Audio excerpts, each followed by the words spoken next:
Let's start at the very beginning. A very good place to start.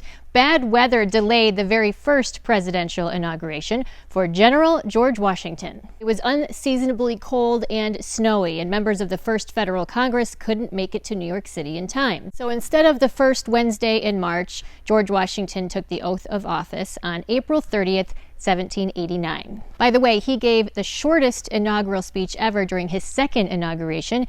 It was a whopping 135 words. It was a vice president who stole the show nearly 100 years later. Typically, their speeches are short, but Andrew Johnson had typhoid fever. He took his medicine the night before, whiskey, and so hungover, he went on and on about his humble beginnings, and Lincoln looked on horrified. It seems birds don't fare very well on this day.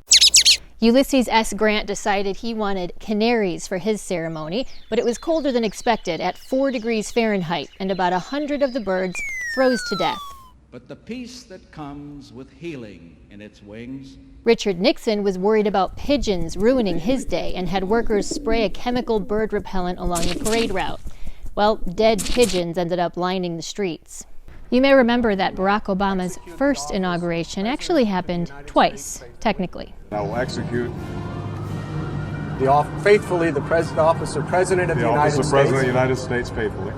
Chief Justice John Roberts stumbled over the oath the first time, which caused Obama to mix up his words, so they did it again the next day. Perhaps they wanted to avoid a Herbert Hoover repeat. In 1929, when Chief Justice William Howard Taft administered the oath for Hoover, he said maintain instead of protect. An 8th grader named Helen Terwilliger noticed the mistake and wrote Taft a note. He initially wrote her back denying that he made the mistake, but he had to admit it after he saw it on film later. That's the way the cookie crumbles.